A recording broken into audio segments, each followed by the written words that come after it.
listening to the After 5 podcast. So listen up, bitch.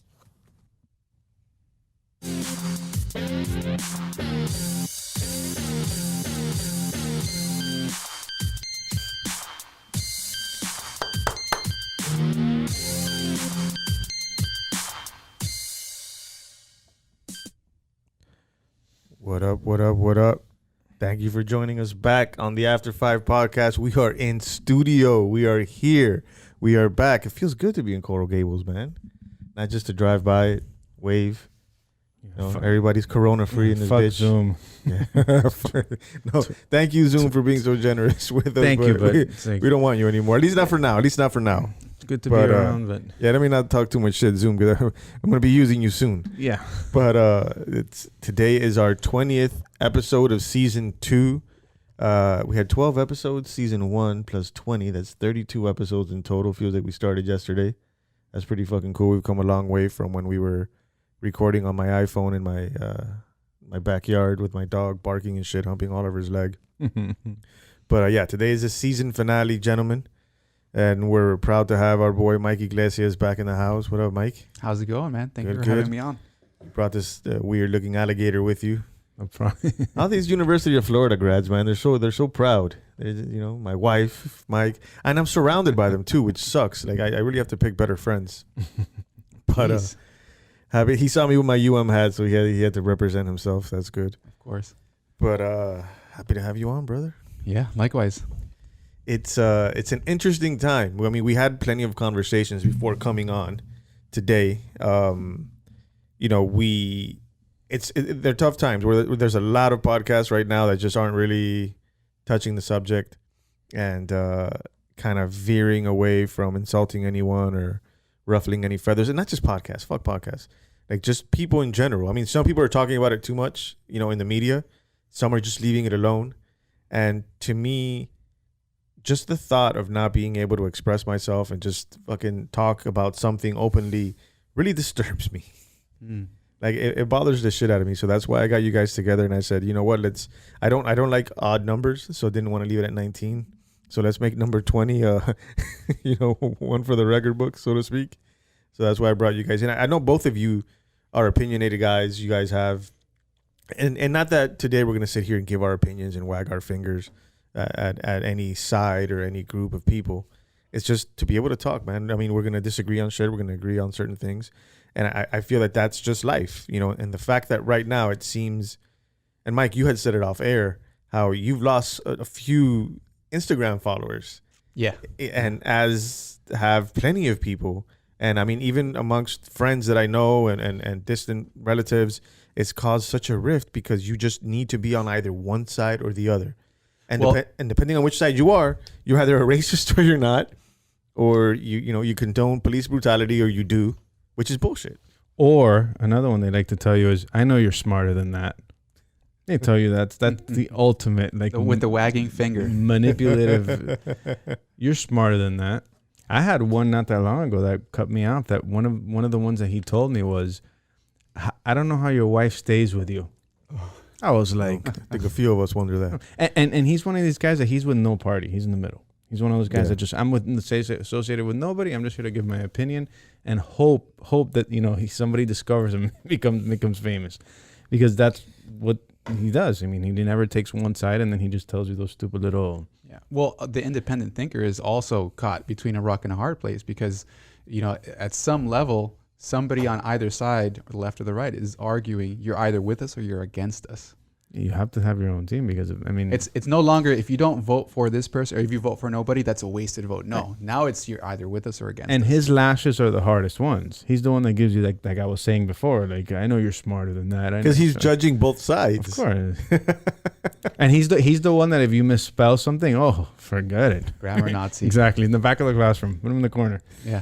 Yeah. Well, I mean, it's like you just said it right now, Mike, where they were talking about if you're not saying anything, you're complicit. Yeah. No, that's such horseshit. Well, I believe the Fifth Amendment covers that. Yeah, exactly. You know, it's some people just don't want to say anything because they're trying to be politically correct for real. They really are genuinely just trying to not upset one side or the other because they have people probably they love on both sides. And the funniest thing to me is the fact that we're saying sides. Well, the thing is to play devil's advocate at the same time. People who are arguing for change, you know, a lot of people on a personal level feel a deep frustration with what they view as is, you know, being betrayed by a system that's supposed to help them. So just to kind of play devil's advocate, you know, I try to see it from their perspective as well, or anyone. It's not anyone. I'm not talking about anyone in particular. I'm just saying if someone's pushing something and they take this, you know, you're either with me or you're against me. What I see there is just deep frustration. And so you address the frustration first. You let them vent, you let them listen, and then it's easier to have a non-inflammatory conversation that way. But you know, whenever you say something publicly nowadays, you're met with people who are just either ready to be triggered on purpose, or they've gotten to a point where anything triggers them. You know, it's people who are looking to be triggered. I think that's a different one. Thing is us having a conversation, you saying something that pisses me off, and you talking. And me looking for you to say something that's going to piss me off. Right. If you dig enough, you're going to find. So if we're having a conversation and I'm just looking to get annoyed with you or pissed at you. And I mean, this happens with my son in the sense where when we talk about these things, and I love him to death, but like I sent him a montage the other day and it was just different African-American actors. And my son knows where I stand on this. Like he doesn't even need to ask. It's fuck. Of course, I don't agree with the crazy shit that's going on either side. But in the entire montage, Lil Wayne talks about racism. So there's like 5 different African American actors. I think it was like Denzel Washington. There was also Morgan Freeman, and they were just talking about racism. None of them were agreeing with it or police brutality or any of that shit. But Lil Wayne is the one that was like, "Oh, I've never dealt with racism or whatever," you know. So then my son responds with, "Yeah, I'm sure, you know, when this is all said and done, people are gonna say." I'm happy I listened to Lil Wayne. And I'm like, out of all that shit, that's selective ignorance. Like that is what you heard out of all of that is Lil Wayne saying that he's never dealt with racism, which is probably bullshit. But at the same time, the kid was rich from the age of 15.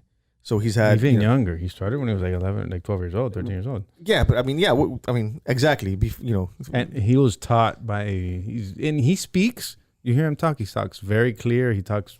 Yeah, no, he's a soft-spoken guy, dude. Absolutely. But it's that selective triggering where it's like it's what you want to take from facts, and facts are facts. You know, it's in front of you, and I think that right now facts and opinions are just completely blurred. Right. And then the facts that we're receiving are also not accurate, which also sucks. I saw someone tweeted something about Che Guevara. And it was supposed to be like a blurb of a speech of his or an interview that he did where he was like supporting the African American no, like this dude was openly racist. Like if you have any kind of intelligence, now I sound like the fucking people, you know better. That was wrong. If you just do some research, like really look into Che Guevara. Right, but he has history though. We're talking before when we started, we were just talking amongst 2 friends. And, you know, you get the comment from the guy. Yeah, no, but I'm saying it just in general, like people, you know, you see, especially with protests and people are wearing the shirts and shit like that. It's like, know your history.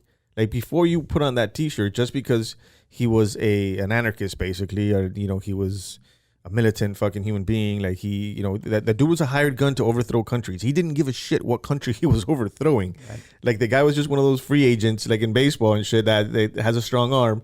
Hey, you know what? Get Che. And they would get him, and you know it caught up with him. But get him a uniform. Yeah, and again, know your history, understand what it is you're talking about, and listen to another side. Yeah. Well, it's also it takes a lot more time and effort to learn your history than it does to look at an icon. Because you know Che Guevara is an icon. You know how many shirts have been printed with his face on it, and he's an icon of revolution. You know, of radical thinking, of standing up for something. Yeah. And I think that's what the majority of people who espouse, his face somewhere, that's what they're trying to use. The younger generation, right? Haven't even seen Motorcycle Diaries. I have like no idea, or read his book, right. Right. But getting back to what we were talking about, the people like the guy I was describing that's in the middle, and he's always trying to. These people get so frustrated, like you said, and they start going into the past. Like if you've known them for a long time, they start, hey, isn't it true that one? You're like, you get so like that guy's jabbing you. Yeah. Well, that's like the girlfriend argument. You get into an argument with your wife or girlfriend, and there's an issue at hand that happened today or yesterday, very recent. And right when you get to the point where you're making these rational arguments, out comes the endless memory. Well, what about that thing you did last year? Remember Y2K? Remember that day? Remember? Was it Smokey from Friday? Why are you bringing up old shit? Exactly. Yeah, that's a whole different fucking topic there. Hell yeah. But it gets personal. Is what you're saying. It does. Like it gets. That's why I don't even like to talk about that. I hate starting because it's like, even if you call it at the beginning, hey, let's see what you think and see what I think. We kind of know already, but let's just do it again anyway, just to like. But it always ends up the wrong way because there's always somebody who's pushing it to the limit, and they want to have the first word and the last word, and they want to make sure that you understood them and you know that I said and you just got to say, okay. Isn't that an ego trip though? Absolutely. If you want to have the first word and the last word, isn't that an unbridled sense of like, yes, you start it's off, about me. It's me. It's all about him. It's all about whoever that person is. Starts, finishes, has to tell you misspelled, you fucked up 8 other things. If you don't, again, brings us from the past, whatever it takes, just so he can start and he finishes and you look like a total, like to him, because when it's all said and done, I'll just sit there and go on with what I'm doing. But that's there, and it's personal satisfaction. At the end, they feel good about it. It's like, who cares what happens? But the funny thing is that you really know that's the ego because it's actually a shell. So anything that's a point that they can make that's a good point for their cause, that's me. But if anything that's going wrong, like anything that's going, for example, like if I look at something that I did, I spilled some milk, is it my fault or is it the milk's fault? I mean, is it almond milk? Is it 2%? What kind of it depends. Yeah. I don't carry almond milk. Go with the whole milk. Well, this is where accountability and what is it that Jocko Willink says? The extreme ownership comes into play. Yeah, exactly. Have your opinion, support it, but if you're wrong and if you fuck up, you have to support that too. Like, you have to understand and you have to embrace that. Right. And that's actually one of the best ways to settle a dispute with someone that that you have some rapport with, is start with, hey, well, these are the things that I own up. These are the things that I did wrong. This is my fault. Yeah. If you start from there, that automatically disarms, if I'm having an argument with you, disarms absolutely. your ego, because it's like, oh, okay, this guy's not just trying to come at me with, jabs and that's the 8 Mile, the 8 Mile theory from Eminem. Remember that? Where, I think you brought that up to me one day. Yeah. Where it's like you disarm them with what you did wrong and your fuck ups, and then you bring forward your point. The thing is, nobody's doing that right now. And often they're frustrated. They're naturally frustrated because they're all about them. When you're just you, you get frustrated because you have no one else around to pass along to. It's just you, and it eats you up. It's only so much you can take, and they're the ones that are frustrated. Well, let me ask you this. So right now the main issue at hand is police brutality and systemic racism, correct? Allegedly, yes. Allegedly. Okay, so that's the main issue. How much of this is, in your opinions, politically motivated? Oh, dude, you first. Well, I think that there are career politicians who look for a problem, then publicly state their reaction, then propose a solution. And that's how they keep their careers going. I mean, the other day I saw Al Sharpton walking into his private jet. I saw a video. I don't know when it was from, but he was walking into his own private jet. Reverend Al Sharpton. Right. And so I don't really have much more to say about that because I think it's pretty evident. But, And listen, just like that, and Reverend Al Sharpton, Joel Osteen, like right. a lot of these pastors. It's not just Al Sharpton. It's Joel Osteen owns fucking stadiums and shit. Yeah, he'll do it. But Houston. Yeah, it's and how about you, Louis? Like, how much of this do you feel is politically charged? A huge amount of it. Absolutely, yeah, it is, because when it's all said and done, if you can't get it out there and you can't get a bunch of people behind you and you can't say something, and all of a sudden you think you sparked your following, and it's kind of like just it compounds into everybody, and you feel powerful like that. You feel like you say one thing and it's like, oh shit, look what I just said, one thing, and then the movement's going, and you're using the most obvious shit. You're picking on people that are obviously they're all either all day working or something, and you can just trigger them. And they'll be like, okay, fine. Yeah, I'll go with it. Sounds good. Yeah. Fine. And then you hit a great point. Like, just because you have a following, or even, growing following, people cheering you on, whether it's out in the open space or on Twitter, just because you have that doesn't mean that you're speaking the truth. It just means that you're resonating with people who may be wrong, maybe partially right, maybe completely right. Who knows? But there's no real analysis. There's no logical thinking about it, or very little. I mean, there's a lot of really interesting points that come out in memes, and that seems to be what people kind of rely on nowadays, is just share the meme, reshare, repost, retweet. But how many times do you get to sit down and just have a calm conversation with somebody about something like this? Like right now. Yeah, no, it doesn't happen. There is no discourse right now. It's a lot of screaming. It's a lot of yelling. It's a lot of finger pointing, and it's almost like people like, who is more righteous, me or you? Like who is standing up for, or who's sacrificing more for whatever cause? And I mean, to me, it's borderline absurd to think that there's people out there that actually agree with police brutality. Right. Like no, like I mean, in at their core, at their fucking pure essence in being, nobody agrees with the person being killed by a police officer. Okay, no one does. Right. Racism, that's a different monster. Yeah. Well, actually, on that point, have you heard anyone, a single person, or seen a video or reaction or response of any law enforcement anywhere in the world condoning or defending the tactic? The George Floyd. Nobody. Murder, basically. Nobody has.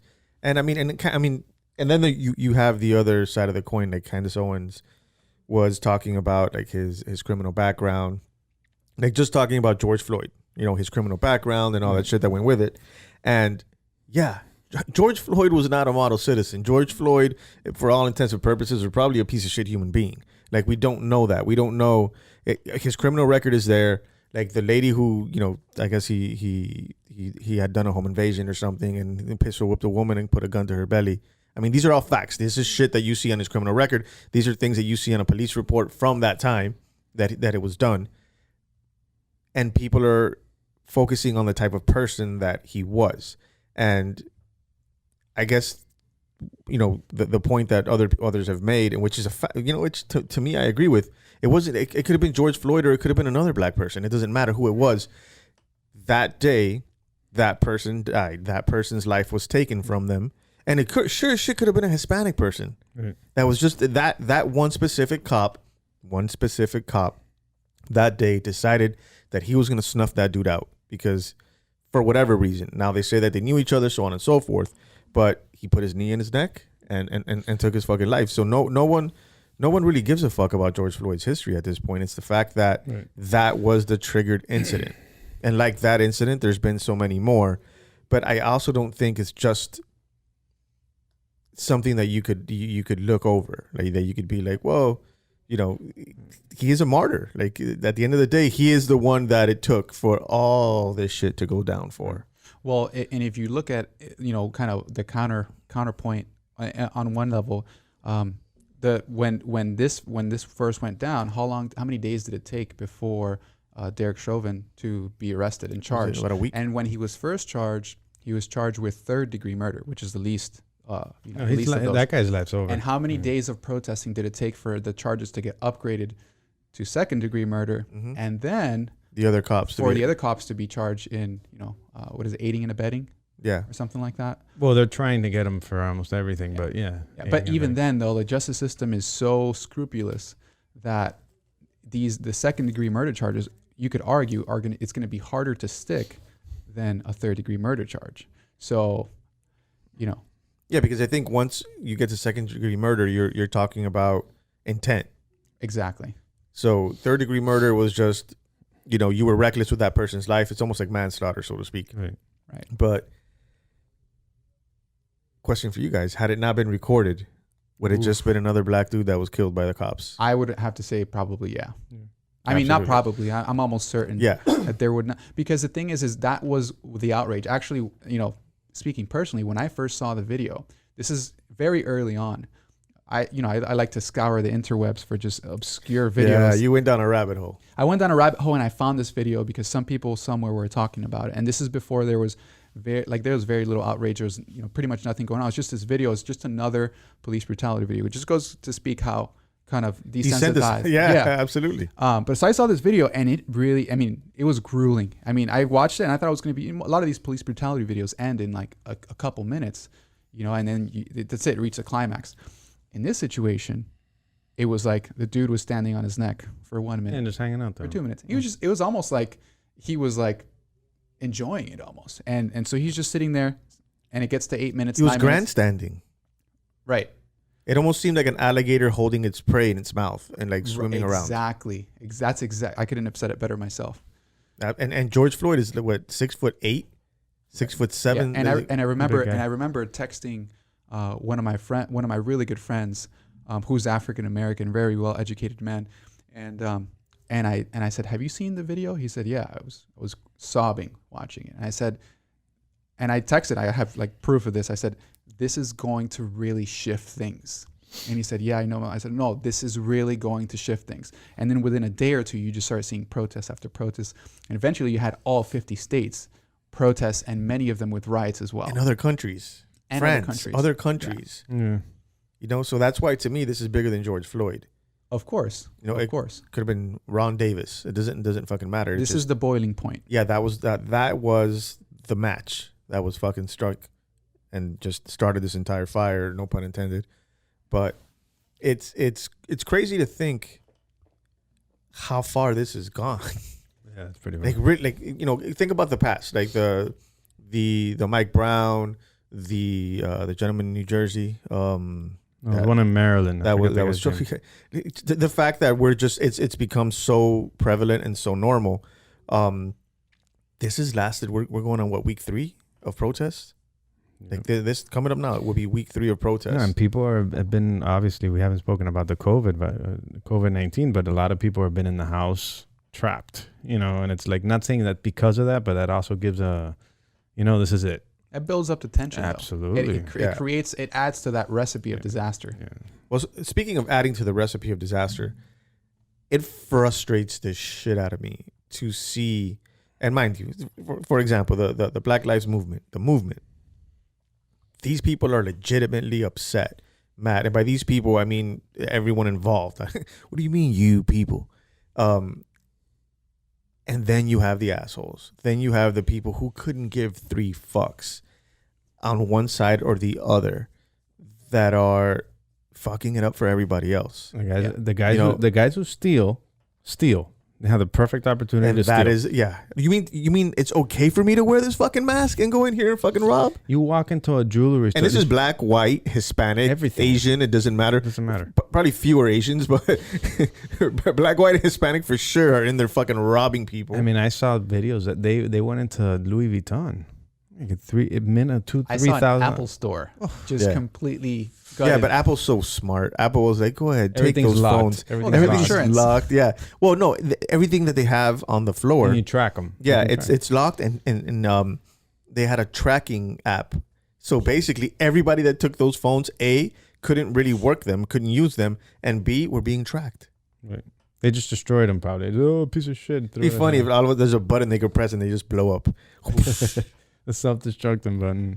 But yeah, I mean, and again, you hear people on the news and you hear people that are being interviewed that are like, well, you know, that's just a collateral damage to the actual movement. Like, and getting back to being quarantined, everyone's quarantined, and obviously when you're quarantined, you either have to watch TV or you have to look at your fucking phone, because if you're not working, unless you're self-employed and you're doing working from the house, what are you gonna do? Listen, then all of a sudden you put on this news network and you hear this. So guy it's building and building and building and building. Absolutely. And you hear like 2 of the smartest people disagree. One says one and the other says the other. Like, what the fuck is right? It's the perfect storm, really. It really is.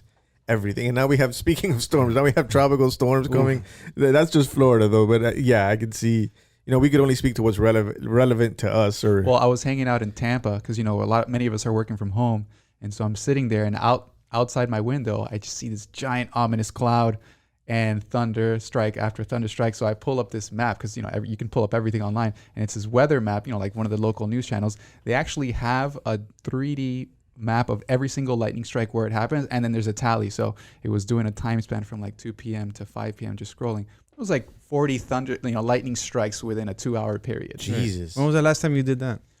You would have been at work. You would have been checking that? Mind you, Tampa, one of the counties, I don't know if it's Polk County or one of the counties south of it. It's the lightning capital of the world. or at least of the United States. Really? Yeah, don't fact check. The most lightning strikes. The most lightning Gotta strikes. look that up. Yeah, no, I that's definitely true though. The most lightning strikes. My electric company actually called me and said, "Hey, would you like to install this additional thing to protect you against surges and blah blah? We have to have the heavy duty ones around here." I'm like, I don't know about that. Yeah, fuck that. Trying to take advantage. That's crazy. But yeah, well, speaking of taking advantage, hopefully, and you've seen a lot more videos of the people stopping the looters, like the protesters stopping the looters and saying, "You're fucking taking away from what we're trying to do here. Like, stop, get the fuck out of here." I think there was a video of a Walmart that they broke into, and it was just like 200 people going into that Walmart. The thing with Walmart is like you do that to Walmart, and Walmart will recover in less than 3 days. Yeah, Walmart will go write a check for $200,000. Boom, in 2 seconds they're open. I mean, the sad thing is the small mom and pop shops. Guy. I mean, that already took a hit. There was a guy in California. I'll show you guys the video when I'm done, and we can probably even post it. In California, this guy had a car dealership, really nice mom and pop shop, and he mostly does Mercedes, and he had a GT, an AMG GTS, the convertible one. It's like $200,000 car. On fire, dude! Brand fucking new with the owner sticker burning with. And this is a guy it's a guy that between him and whoever his partners are this is not Auto Nation or nothing like that. Yeah, they don't really own those cars. Like that's all on loan. That's all. It's on their credit line, So it's like they have to sell it in order to release I mean. How many people have insurance policies that would actually cover an event like this? If I were to guess, not many. Yeah. Well. And you would hope that they own the building they're in. They're probably renting it, and they have to fight with the landlord, and they have to. I mean. Yeah, no, it's unfortunate. I mean, I imagine a lot of small shops like mom and pop shops were left in tears. I actually saw a video of one guy who, he'd spent his 10 or 15 years with all his life savings to start a bar, and he had just finished remodeling it. Yeah. And this is an African American man. I saw, yeah. And he says he's just sobbing on, to the local news station. And not only that, after they sort of ransacked his whole place and destroyed it, they went back in armed with to get his safe. They tried to pull his safe out. He had a safe with probably a ton of money in it or something. And it's just, those people give 3 fucks about the movement. Yeah. Well, but that's the thing. It's like at the deepest level, you have to kind of recognize that there's also a battle being fought between good and evil, just in general. I mean, like every human's capable of good, every human's capable of evil, and you get to choose, Yeah. And that to me is evil. I mean, unprovoked, you're just gonna go into somebody's store and loot them for no reason. A private business, a small business, I would, as a looter. I mean, I would honestly just skip it over and I'd go to Walmart or go to big stores. Well, I could see why people would want to go after the giant corporations. I could see that because, how many documentaries are filled with, dirt on large corporations. I could totally see that, but it's the small shops that really breaks my heart. Yeah, dude. Yeah, and it's gonna keep happening because the looters are gonna take advantage of the protesters, and I hate when they get lumped in together because they are not the same. They are not. Yeah, it's not the same movement. It's not. There's no movement with the looters. That's just like the protesters are a smoke screen for them. They're using them as a smoke screen, and even with the actual protesters itself, and this really frustrates the shit out of me because I do have such a strong opinion on this, and I try to keep shit like this to myself, like we were talking, just to not be that finger wagging fucking asshole.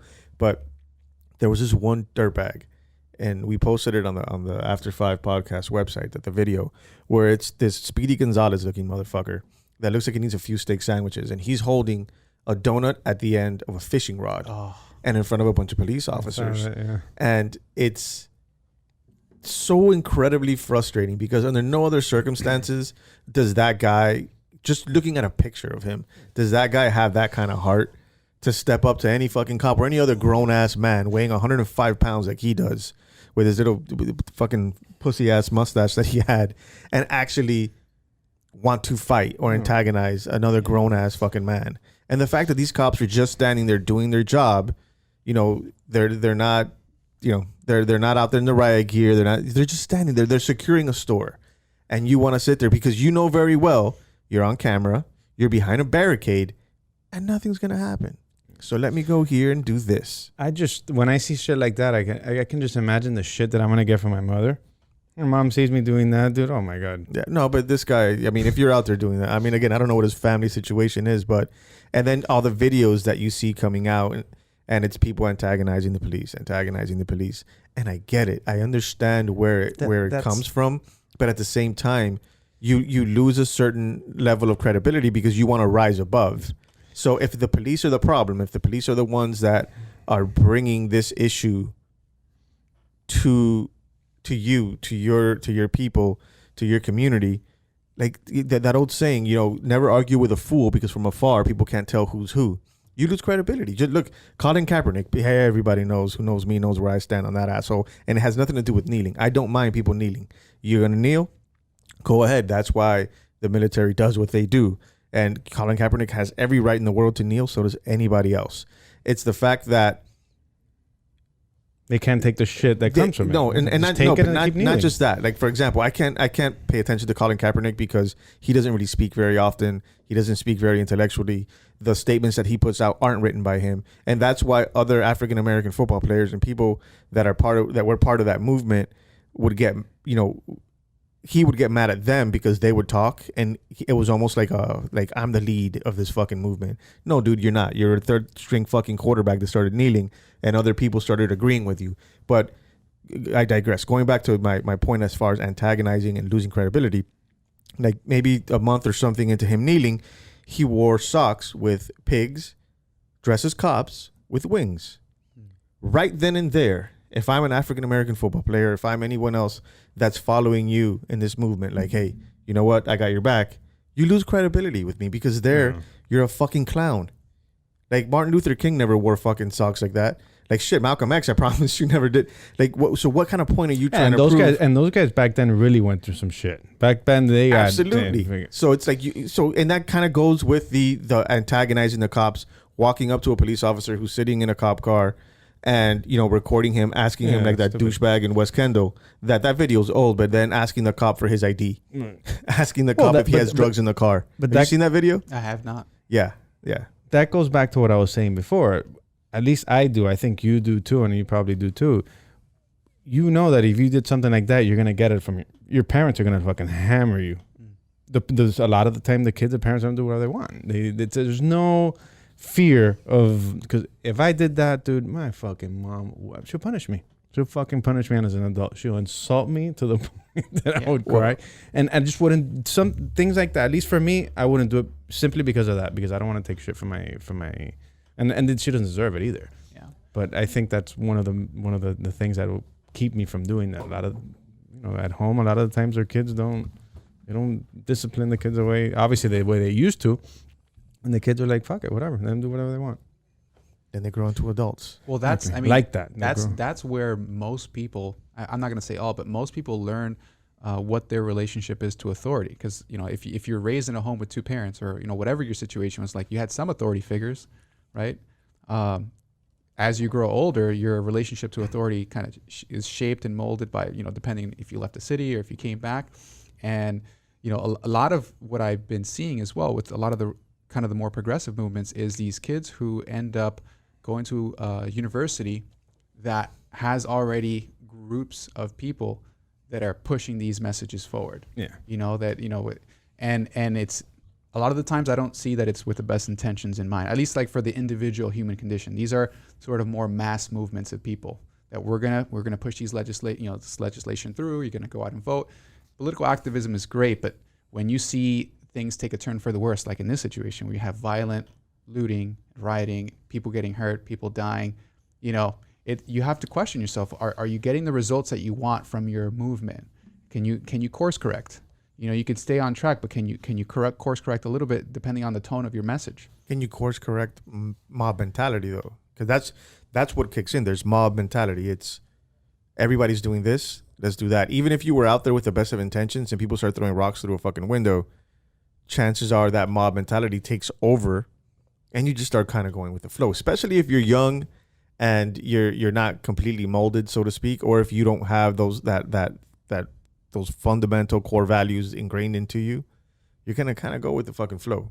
How many of these people who are going out and doing the most violent of rioting have a home to come back to at the end of the night with kids that they have to feed, 2, 3, 5-year-old kids. How many of them actually have like a home life? A lot of youngsters. Right. Exactly. I think you see more youngsters out there right now than That's anything. the point.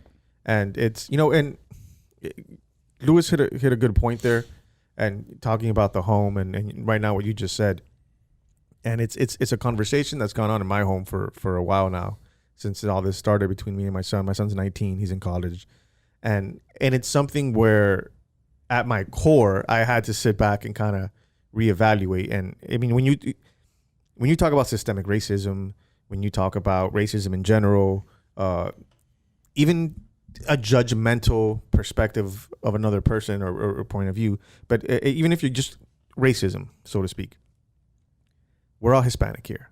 We come from Hispanic backgrounds. So let's be 100% fucking real with each other, because I could only give you a Hispanic perspective of this. And we all know that we were raised in homes, and I might lose a few followers for this or whatnot, but me, myself, I was raised in a home where my parents were a little bit more progressive, but when you're talking about grandparents and Hispanics, I grew up around Hispanics. I had very few black friends because there was really not a lot of black people that grew up in East Kendall around me. There were definitely a few that I was friends with, but not many that came to my house. No. And if you're Hispanic, and everyone listening to this who's Hispanic, don't try to make yourself an exception, because it's fucking true. You were told to not bring. You better not date a black person, and don't bring a black person home. It was either spoken or it was implied. Implied. Yeah. So, heading back to the core values and what you're taught at home, it's up to us as an older generation. Like, look, my grandparents. I love my grandparents to death. My grandmother, God rest her soul, was one of the greatest, fucking toughest women that I've ever met. But it was always very well known that none of my female cousins could date a black guy, bring a black guy home. Even me. I have one friend who's Dominican who I would come to my grandmother's house, and Thanksgiving, Christmases and stuff like that. And that's probably because he was Dominican, but they also got to know him and knew he was coming down from college, didn't have a lot of family down here. And they loved him to death. But let me bring home an African American, like an actual African American. Not saying he's not, but I mean, no, he's not African American. He's like fucking Hispanic, non-Spanish. Yeah, exactly. And which with Cubans is a whole different world, because 66% of the country is black and roots in Africa, and then to them it's not. They're not. That's not a black person. He's Cuban. Well, think about that. Think about the fact that in your household, if it's somebody with dark skin that speaks Spanish, it's a completely different vibe than someone who dark skin does not speak any Spanish. Absolutely. Speaks English only. Absolutely. And the ironic and funny part about it is that if you compare a Haitian household to a Cuban household, they are very similar. Very similar in their roots, from their roots to their religion, and whether it be Santeria or Catholicism or whatever, and they're really close. Yeah, too. they're very, very, very close, and a lot of similar values. Hardworking, like you're gonna get a fucking job at 15, 16. Some of these families have multiple jobs.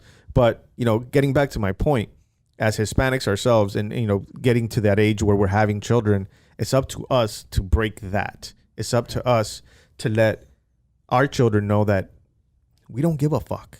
Like, as long as that person makes you happy, that person makes you happy. Right. It's and then I get frustrated with the people who say they don't see color, or that they, the righteous parent that says that they don't teach their children to see color. No, because unless your child is actually medically fucking blind or colorblind, they are going to see that color. They're going to see different colors. They're going to see different shades, different shapes of people. And you have to teach them. And as far as I'm concerned, as a parent, me and my wife teach them, see the differences. There are differences, and embrace them. Their color is beautiful just as yours. No less, no more.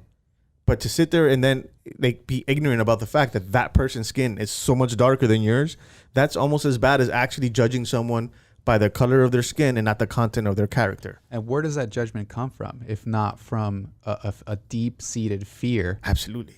And I think it's what's at the core of racism. It's a lot of the times it's social also. Like your parents have like their group of friends, and like let's say their friends have 3 sons and 2 sons, and they're all married, but you don't want to be that one. That's how they think. of he's the one that's dating, the black guy, or he's dating the Dominican guy or the Chinese guy. They don't want to feel that way.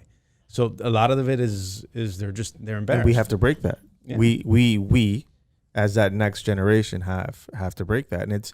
And even with that bullshit, as far as not seeing color, not seeing race, fuck out of here with that shit. You do get real and let your child know that there is a difference. It's a beautiful difference, and they are no different than you at their core. Right. The skin is different, the eyes are different, the size is different, but they're no different than you at the core, and you have to just teach them that. And there are people in other races that are better than people in your race.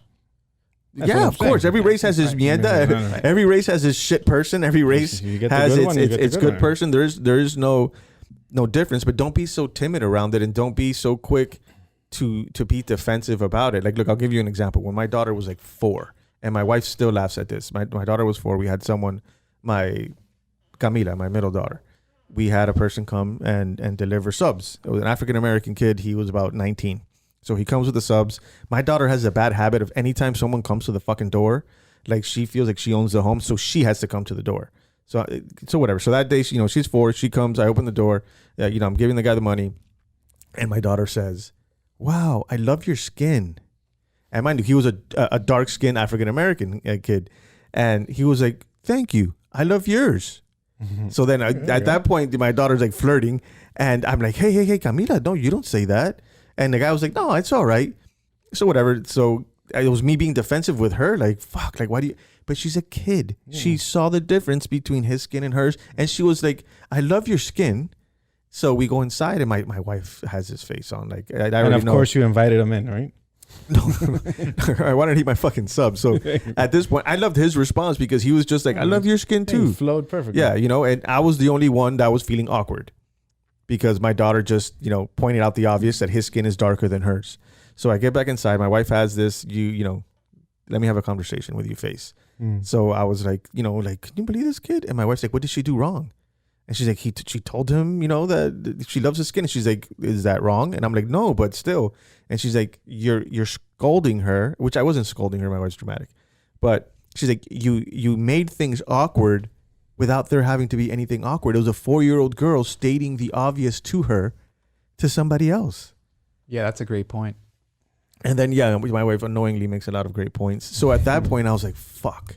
Like, I made that situation what it was when it didn't need to be, because the kid didn't miss a beat, and he responded to her, and she thought the kid was flirting. So she, got red and like walked away. Right. And I'm the one that was like trying to tell her no, because that's wrong. And it wasn't wrong. It was just, she noted the obvious. Well, that's where, from what I see, like, your fear takes hold of your good intentions. Your good intentions were to like not make this, this dude who you don't know feel uncomfortable. Mm-hmm. Yeah. And so your fear was, oh man, I really hope he doesn't feel kind of awkward by my daughter's comments, because you take ownership over that. Yeah. I remember as a kid, I think I've said it before on one of the shows, I used to think it was weird to see a guy with an earring. I used to see a guy with an earring because I know my uncle got one. And before, it was like, if you had an earring, that was a sin in my house. That automatically meant that you were gay. Yes, absolutely. Yeah, absolutely. I mean, and that's what was ingrained into us by our parents. And the other thing also, you're Cuban, anklets. You date a girl that's wearing an anklet. She's a hua. She's a complete streetwalker. She's a hua. And I was like, okay. Yeah, and then to them, there's been research done. Like, that's just a medical known fact. Like, they're genetically predisposed to giving up the vagina. Supposedly, back in the day, what I was told, yes, that a lot of the streetwalkers in Latin America and mostly in Cuba would wear anklets. Needless to say, our parents fucked us up. Yeah, that wasn't good. But so getting back to my point, it starts in the home, man. It starts just from our perspective as a Hispanic, from a stability point, everywhere, everything. Yeah. And even in the African American community, I mean, the people who have done their research and psychologists, child psychologists, it starts in the home. Like, some of these kids don't have both parents in their home. Some of them are being raised by their grandmother. I mean, shit, my cousin himself was raised by his grandparents. And I mean, he grew up, he grew up great and stuff like that, because he had those core values at home. But it's tough. The way you have to break this, it's so much deeper than just systemic racism. It's so much deeper than any of that. It's like actually everyone making an effort to not perpetuate it. And it's fluid. There's so many moving fucking parts. And while I think these protesters and all these protests are going to do something, are going to make a change, there's also certain aspects of it that don't make sense to me in the manner in which it's being approached. Like when you're talking about defunding the police and you're and doing away with a fucking police department. You do away with the police department. You do away with that's and again, and anyone, like, we understand what defunding the police means. I mean, we know how to fucking read.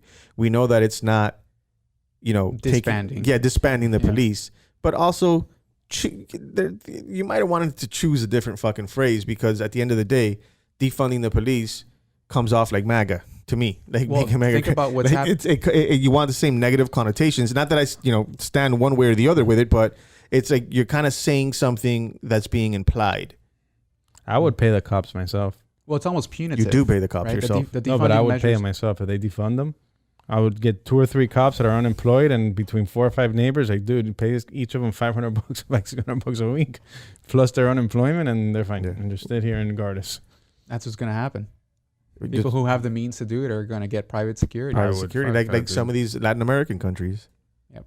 It's private security because you can't trust the police. And I mean, in Colombia, Nicaragua. That's how it was in Colombia growing up when I used to visit as a kid. Some part of my family had, the means to do so, but they would have a full-time 24/7 security guard who lived on premises, and that was his job. That was his life. He was the security guard for the house. Right. He was going to take a bullet for your house. Yeah. Yeah. And we're headed that way. I feel, unfortunately, obviously so much has to happen, God forbid. Yeah. But you see these SWAT teams across the country that are quitting. Like right now, the Hallandale Police SWAT team, they all resigned. They did. Not from being police officers, but from being part of the SWAT team. Do you know why did they do that in protest of police brutality or in protest of being the defund the police movement?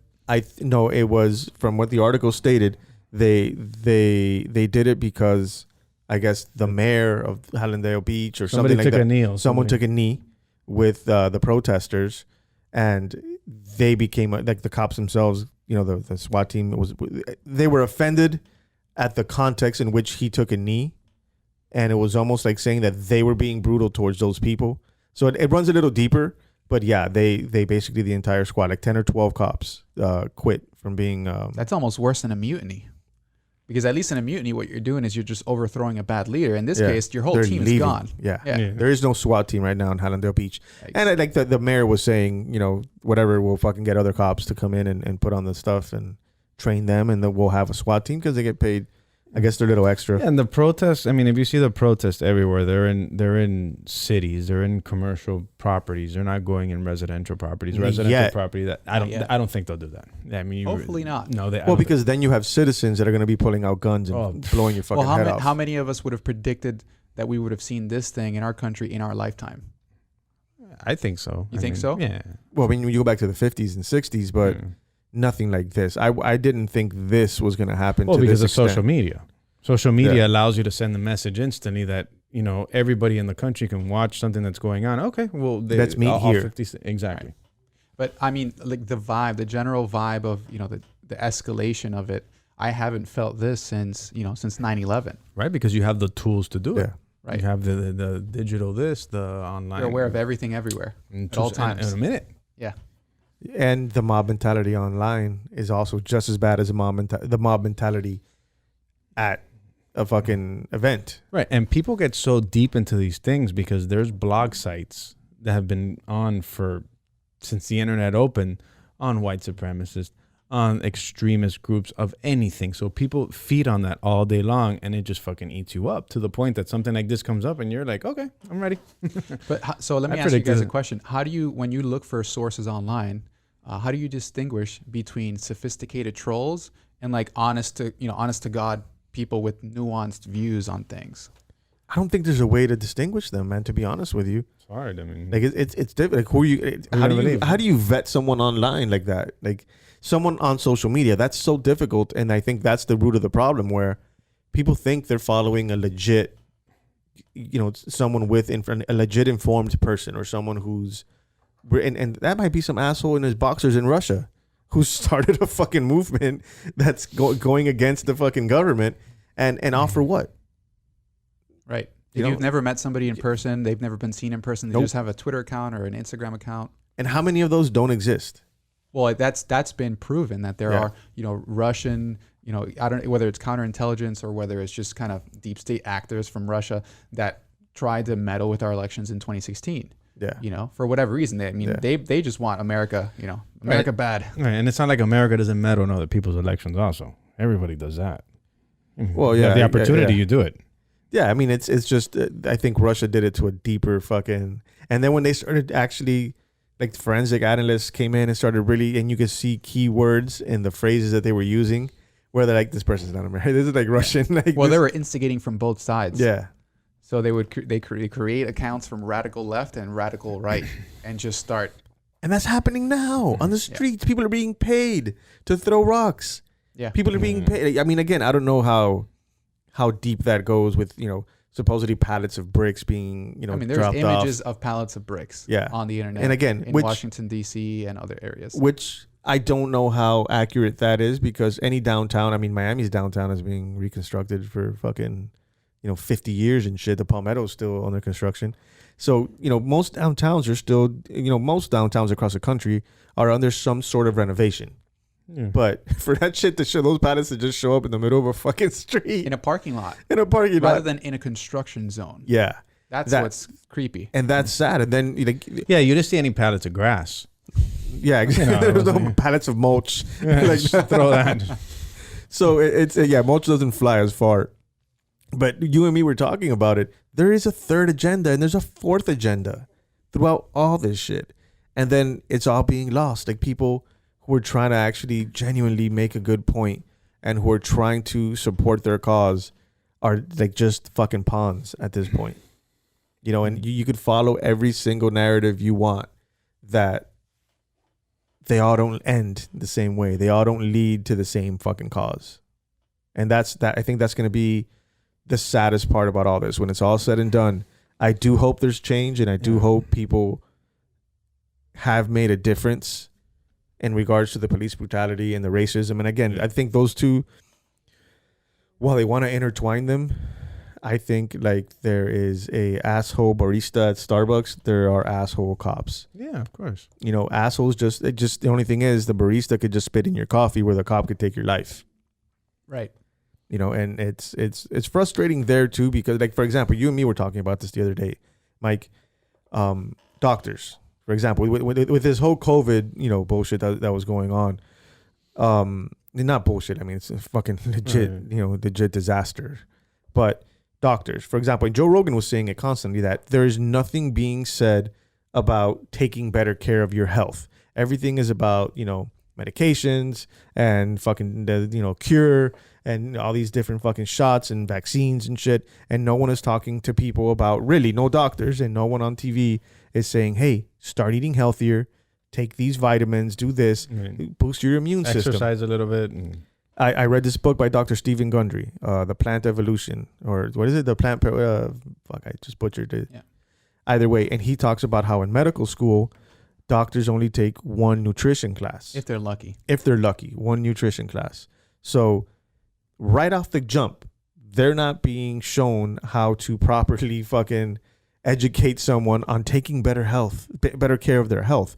It's basically we're going to throw medicine at it. We're going to throw, because big pharma, whatever. So that's a whole other fucking episode. right, but at the same time, you get to that. But the doctor, I have investors that are surgeons, and the first thing he tells you is, if I'm not cutting, I'm not making any money. Yeah. If I'm not doing the transplants, if I'm not making shit. Yeah, but I mean, my point there is that the root of the problem, usually with people's high blood pressure, cholesterol, shit like that, is what they're putting into their body. Now move over to the police department. What is their job for they have a lot of fucking different hats. A police officer is a first responder. He's someone that if he gets somewhere and a kid drowned, he has to fucking mouth to mouth. He has to try to resuscitate this child. If he's dealing with a domestic disturbance, right there, all of a sudden he's a fucking mediator. You know, if someone's attacking somewhere, all of a sudden he has to jump in and be a fucking protector. Cops wear a lot of different fucking hats. Oh yeah. But when you go down to the police training and when you break that down, and I mean, I've spoken to several police officers about this, they have so much more training that's required of them for like firearms, hand-to-hand combat, all these other things, when I think they have maybe a quarter of that for de-escalation, for mentorship, and, you know, dealing with the public. And it's almost as if we need a brand new team of first responders that are on par with firefighters, paramedics, police officers. We have, you know, so for example, I used to volunteer at a suicide hotline, right? And, you know, for the most part, I was just on the phone, 4-hour shifts every week. That was intense, just talking to people who would call into that line. Not necessarily always because they were on the edge, but if the situation got heated to the point where you actually thought you had probable cause that that person had the means, the plan to actually try and take their life within the next hour, there was another team that was the crisis intervention team. They would at least 2 or 3 people that would go out to the person's home, as long as there weren't any, you know, like actual weapons involved or anything. But if they were just kind of talking about it, and they would go and respond, and they were pretty effective. I mean, it's like one of the most effective things that programs that they had is they actually had a team that went out physically do that. Yeah. But what if there was that expanded? What if those types of programs expanded to the point where when somebody calls in 911 to dispatch and they're, you know, doing their triage, they kind of analyze the situation. There's no indication that there's a weapon involved. There's no indication that you know, somebody with lethal force is actually that's the thing that's needed. It's just somebody who has extensive training in de-escalation and negotiation. Yeah. You know, get some of these hostage negotiators that the SWAT team has, and to train a ton of people to do the same thing that they do, and then go out, you know, maybe with an officer, maybe not, depending on the situation. I mean, you have and again, I mean, I'm not a police officer. I have multiple friends who are police officers, and I've talked to them briefly about this shit because I don't want to get too deep and far into this because obviously I know where they stand. Right. But just doing my own research and listening to other police officers talk, yeah, the weapons training and stuff like that is far more intricate, and it goes far deeper than, you know, learning how to de-escalate. And there's certain officers who, you know, become lieutenants and shit like that, and then they're obviously trained a little bit differently, and there's certain things that they have to know. But yeah, why not? And again, everyone's gonna have a bad day. So no matter how much fucking training you have, if you caught your wife, you know, cheating on you for the 8th time, you know, I feel bad for the guy you're gonna fucking pull over. But maybe there are certain avenues you can take where these officers have more training and how to de-escalate a situation, how to respond to someone who you roll up to their window. You've said nothing to them, and they're already telling you they're not going to give you their ID. They're already telling you that there's a phone in your face. Yeah, there's a phone in your face. It's a different time. It's a different time. So maybe now these police officers, and so many videos where the cops or the police officers are giving misinformation to the people. We're like, no, you can't record me. That's against the law. Or, you know, this other cop that he was like, well, we're under quarantine, so you shouldn't even be out. And the guy was like, actually, no, we're not under quarantine anymore. So like certain areas where they've caught the cops, you know, the police officers not really knowing, you know, the actual statutes and shit like that, where you may want to fucking be up on certain things, right. But it is a different time. You are going to have phones in your face now. 90% of the time when you pull someone over, you have to be prepared to have the phone in your face. And some cops don't react very well to that. And those are the ones that you have to sit down and give them fucking some training. And again, how do you identify that cop until it happens? That's also difficult. So retraining or a continuing education like doctors have and most other jobs have, whether you're fucking an accountant or a real estate agent or an adjuster, right. You know, continuing education where it's like you continue to, and maybe they do have that. I don't, again, I'm talking out of my ass. And a lot of people lose fear. People lose fear of the cops. Right now, then that's going to cause a problem because cops are human beings just like we are. So you antagonize them enough and you're going to get a poor response. And especially with these fucking morons who are holding donuts up to the cop's face or holding phones to their face. And these are people. Well, the robots are coming. Yeah, robots are coming, bro. Fucking Elon Musk over here. I mean, they'll figure it out. So it's you have two sides that have to figure out a way to make it work. Or Skynet happens. What the fuck is Skynet? Skynet, Terminator, bro. Terminator. Oh shit! The company, the Judgment company Day. that runs those robots is Skynet. Skynet shows up and just takes over everything. Well, the robots figure. Well, that's a different podcast. But the robots figure it out. Robots, they don't need us, bro. Well, yeah, robot because AI, they just get smarter and smarter and smarter. They don't shit. They don't piss. They don't vomit. They don't talk bad. They don't talk have back. emotions. No, bro. Yeah, once you have a supercomputer that has the intelligence to update its own code and evolve and get better and faster and smarter and scour the internet better and do all these things, solve math problems, they're gonna start running stuff. Yeah, that's a different. Once that thing is Yeah. on, bye bye. That's a scarier podcast than this. Talking about compounding, compound really fast. See, get along, or else we're gonna have fucking robots fucking you up, man. Yeah, man. Yeah. Robots don't give a shit. Yeah.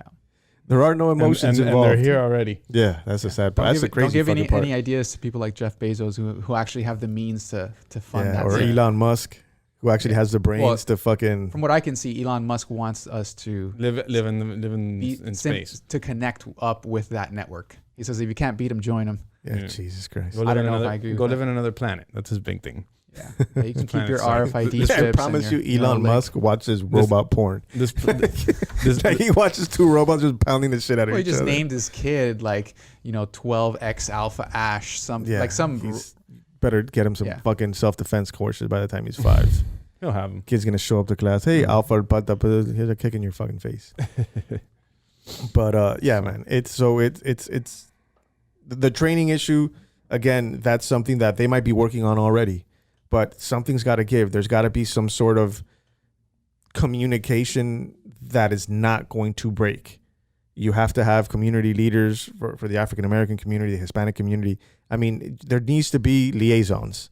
Like that is one of the first things that I think really need to be ramped up throughout the counties and the cities, where it's like you have to have some sort of connection to the inner city, and as a police officer, as a police union, where it's like, fuck, it's almost like tribes. For example, when the military goes into Afghanistan or goes into these third world countries, there are the elders that meet with, the military. They sit down, sometimes in a fucking prayer circle, and they talk about what's going to happen. Listen, we're going to come into your city. We're just looking for this, this, and this. And the elders go back to the city. They talk to, to the people, and are like, all right, the military's going to come in. They're going to blah, blah, blah. But that happens. That's real shit that happens in Afghanistan, that happens in everywhere. It's in every city, every county, every neighborhood has their community leaders. And, some of them are crooked. Some of them are legit. But the communication breakdown needs to fucking stop, or else this shit's just going to get worse. Mm-hmm. And, we were on some New World Order type of shit. And then what happens? You destroy a fucking city. You destroy a town. Now who's in charge? Because usually the people who go in and destroy shit aren't the ones who are going to rebuild it. Right. We saw that shit with Cuba. Ask the government for a grant. And most of those states that are all getting looted, a majority of them are all very poorly ran. A lot of them have been asking the government for pension reform and bailout for this, bailout for that. So, I mean yeah, the issue runs a lot deeper, man. It's just it's sad to see that it took this to actually get the wheels turning. But we'll see where the fuck that ends up. It's tough. It's tough. It is tough. But here on the After 5 podcast, we're gonna solve it. Yeah. That's right. Are we in? After 5 on 3. Yeah. And Mike, I'm looking over at you, Mike, and it's like you're grinding your teeth, man. I feel like you're biting your tongue a little bit. No, I mean my wheels are turning because there's so much going on. It's it's hard to know what I can do, because at the end of the day, you have to decide whether you're going to act or not act. You're going to speak up or you're going to stay silent. How do you decide that? There's so many proposed solutions with unintended consequences that are going to take place. Yeah. How do you stand on the side of mostly good and not contribute to the evil part? Because guaranteed there are wealthy people who want to get wealthier and don't care about the human life cost of that equation. And then there are people who are benevolent and they just really would just want to do good. And that's kind of where I try to stand. But how do you know that what you're doing is actually helping? Yeah. Whether it's a conversation you have with somebody that's going to easily get triggered by anything you say, and it just kind of raises the tensions, or whether you can actually kind of build bridges, Yeah. you know, in your personal community, in your inner circle, and your, you know, the outer bands of your inner circle, etc. And I mean, and that goes with what we were talking about earlier in the show, man. It's tough to identify what helps and what isn't going to help. It's tough to, I mean, I think discourse is the first. There's a saying, you know, hablando se entiende. You know, Right. In speaking, you understand each other. Where people aren't speaking, they're yelling. You know, we're losing Or texting. Yeah, we're losing the friends. interaction. I think face-to-face conversations are really good because it's higher bandwidth than a text. Because when we're speaking, yeah, we're showing words, but right now sitting in this room, I'm looking at your body language, like you just saw me grinding my teeth, so you obviously knew there was something else. You're not going to get that through a text or a FaceTime chat or anything like that. The shit's going to be misconstrued over text. Yeah, inevitably. Well, and you can't misspell when you're talking in person. Hey, Lewis is sending a message to one particular person out there today. It's annoying. It really This is a big fuck you to whoever you are, dude. It annoys the crap out of me. I can't help But you should be able to have discourse with that person. And I promise you, if Oh, you and that, my discourse is I copy and paste of one of these. The text, the middle finger. Well, and you know what the sad thing is, that if you guys were in front of each other having a couple of beers, You wouldn't and talk about that. well, you know, let's say you were talking about that, he would be much more open, I think, to listen to what it is you have to say than texting or even on the phone, even listening to the other person's I'd voice. be more interested in changing the subject. After But why? I don't like. It's uncomfortable But to talk about that. Yeah, but then nothing gets solved. I mean, and again, not that But you and that what are you person are trying going to solve the problem. What's solved? Well, at the end of the day, your own perspective. Like, you might take Yours. something that he said that made sense. I don't take myself that seriously. I mean, I do for certain things, but shit like that, I really don't. Because if you do, you drive yourself crazy. I get it. I mean, to sit there for real and be like, "Hey, let's go grab a beer and sit there and talk." Oh yeah, bro. Well, you can only pick one action at a time, like one mission. Like if you're gonna go out to eat with a friend, your mission is to just build rapport, or reminisce if you know each other a long reminisce. time. Like me, him and I reminisce all the time, and we love it. We have our own little past. Yeah. We don't solve any world problems. We keep it alive. We keep that world alive. We bring old athletes that were injured. We bring them back. I mean, they're all still playing sports. Yeah. You bring Bo Jackson back a lot. To me, Bo's still running down the sideline in Seattle on Monday night game. Listen, the sad thing is that it's situations like that where people just don't want to talk about it anymore. It's better. And that's but that's not better because it makes your mind, you relax yourself to the reality that you have to start on Monday morning, which is an all-day grind. When you get home, relax and talk about something chill because you're only awake 10 hours a day, 4 hours a day. And I think that right now is the black community's fear, that they're going to relax, people are going to forget, and shit's going to go right back to the way it was. So, I mean, I guess you have to keep some sort of discourse open. You have to continue to address the problem. I mean, Morgan Freeman came out in one of these videos and he was talking about not talk about racism. That's the best. But I totally agree with that. But then you're sweeping it under the rug. By not talking about it, you're not addressing it. So then it's just going to be there. Just don't talk about it and overcome it. Learn to overcome it. Well, you can address something through words and you can address it through actions. Absolutely. You can do either. You can do both. You can do neither. But at the end of the day, it's the felt presence of the immediate experience of me, of you, of whoever. And so if you're out at a Starbucks, for example, and you're talking to your barista, it's just you and that person in that microsecond, you know? So if you could just carry yourself lightly, throw a joke, their fear, defenses kind of come down, like that actually works as well. I think like all our interactions that we have every single day, you can carry yourself in that way. Yeah. That helps too, in my opinion. Which is what goes to what I said, that, I mean, I think the police unions and the different precincts do need to have a contact within that community where they could sit down and talk. And I don't mean a public forum where there's 50 people showing up and each one gets a mic and then everybody's pissed and screaming. Yeah. And you have 8 people talking about police brutality. Then you have that one lady that's talking about the stop sign by her house. That fucking. So in that situation, would you just not have any cameras and just have that one dude sketching everyone's face in the room? Yeah, at that point, no fucking cameras. Like they do in the courtrooms. Court TV. Yeah. But it's gonna be tough, man. And again, I think it's not one particular party or another. Like, you just can't sit here and sing like you. The same way we can't look at the shit that's going on and the looting and think that those are all the protesters, because they're not. Looters are looters. Protesters are protesters. Asshole cops are asshole cops. That doesn't mean that the entire police department is filled with assholes.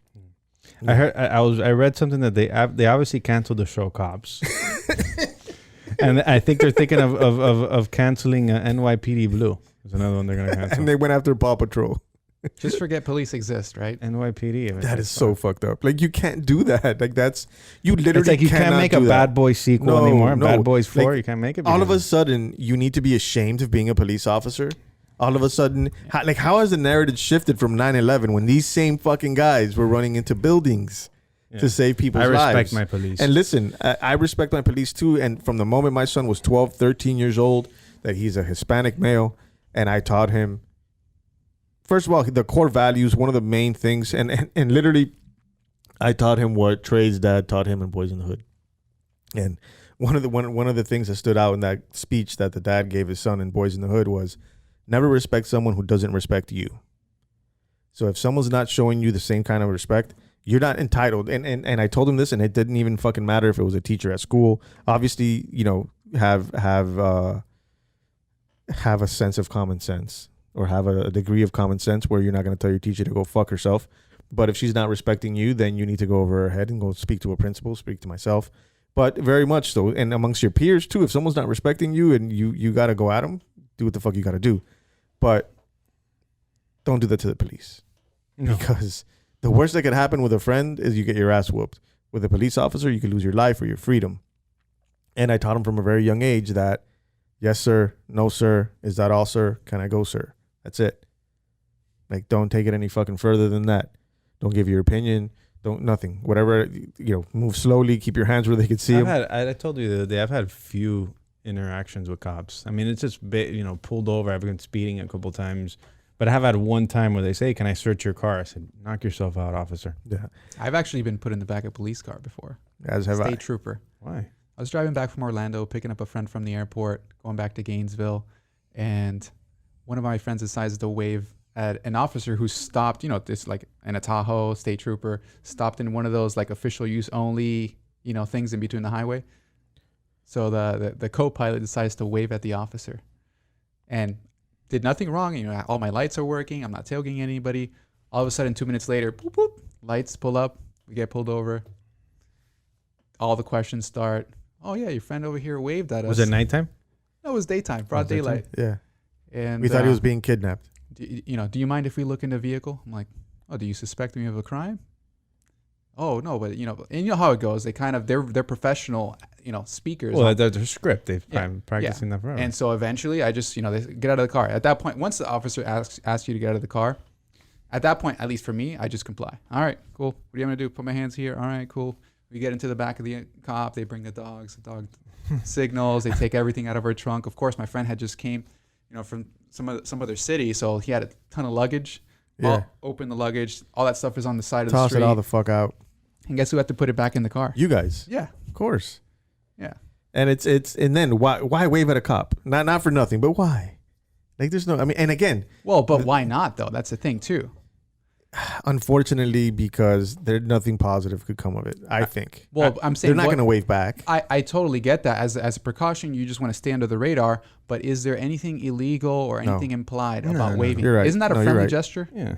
Would it have made a difference if he waved like the what is it, like the beauty queen from Disney? Like, waving. Well, I guess that goes to their interactions with the public in general. They're not used to being waved at in a friendly manner. Yeah. So I guess that to him is like, that kid must be under the influence or high or some shit. Or maybe he's being, maybe he got kidnapped and he's just trying to wave us down. It's something. I mean, like, look, us from Miami, me and my wife laugh when we go to another state, a southern state like Georgia or something. You're opening somebody's door and they're like, "Oh, thank you," or someone just randomly says good morning to you, and you're like, "What the fuck? What is that supposed to mean?" Check your wallet. Is your wallet still in your pocket?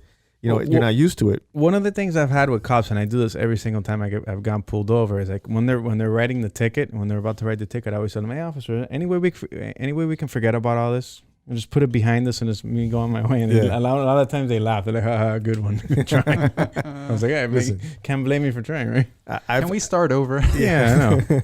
I feel like we got off on the wrong foot. Yeah. Listen, I've had good interactions with cops, bad interactions with cops. I guess it all depends on how you meet them, or your, what is it, the meet cute, how that shit goes. And I'll tell you a story of one particular interaction with a police officer. That was one of my first ever interactions. I mean, by interactions, they pull you over, give you a ticket, shit like that. But there was this one time which opened my eyes to the reality of being a civilian and dealing with a police officer. And it just opened my eyes. It didn't make me judge them, or, well, I judged that particular moron, but it didn't make me judge all of them. Just this one particular guy. And then it did open my eyes to the fact that this can happen without a problem. Me and Oliver, go figure. Me and Oliver were at Oxygen years ago. We're talking about 2000, 1999, 2000. Oliver and I were at Oxygen, the Club Oxygen in Coconut Grove. And nothing. We're having a good time. Thursday night, Friday night, whatever the fuck. We're exiting. And as we're leaving, Oliver decides that he wants to buy one more drink. Of course, doing what Olivers do. He gets one more drink, and for the road, I was driving. I was perfectly fine to drive. I think I had maybe one or two drinks there. So, I'm just guessing. This is fucking 20 years ago and shit almost. So we're 1999. So yeah, it was 20 years ago. So we're exiting the club, and as we're walking out, I guess the promoter or whoever standing out there with a bunch of girls, and he's like, "Hey buddy, you can't take the drink out with you. You got to drink it inside." So we're literally at the doors of Oxygen leaving of the club. So Oliver decides to just start chugging the drink. So the girls that were with the guy were like, chug, chug. So, everybody's laughing. He drinks the drink. He throws it in the trash. The promoter, he laughed. All of a sudden, there was I want to say it was Coconut Grove doesn't have police officers, right? No, it's a city of Miami. It's in there. So there's a city of Miami cop, probably our age, sitting there with his shit face. And he goes, "Hey, buddy, take that out of the trash and go throw it in the trash inside the club." And we were like, it was a glass, right? No, it was a plastic cup. Oh. Yeah, he didn't throw a glass in the fucking trash. Oh. So Oliver goes, and there's a trash filled with plastic cups.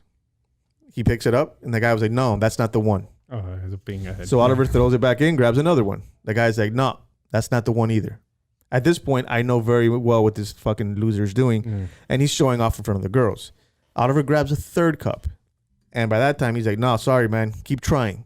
And I turned to I would have taken the whole bag. Yeah, take the whole trash can. So I turned to the police officer and I say, "Come on, man. Like, are you kidding? We're just trying to get out of here." The guy goes fucking ballistic on me. "Who the fuck is talking to you? Mind your own fucking business."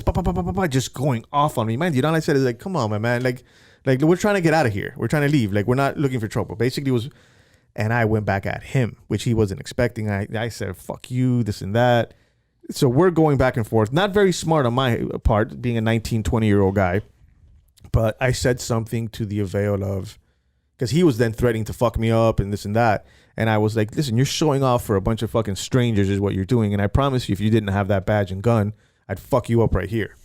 Shouldn't have said that. Yikes. So he grabs me by the arm and he's like, "You know what? You're going to go to fucking jail." These are his words to me, like that. "You're going to fucking jail." Meanwhile, the club promoter's like, guys. And I was like, "Dude, you're an off-duty fucking cop. Like, what the fuck are you like?" Oh, he wasn't in uniform? No. Oh. He had like a badge like hanging from his shirt or whatever. So he starts taking me towards the underground parking lot. And me and him are still going at it. Like, just saying shit to each other. At this point, we're two 20-something-year-old guys that are just like, fuck you. So as we get in, and again, I was in the wrong.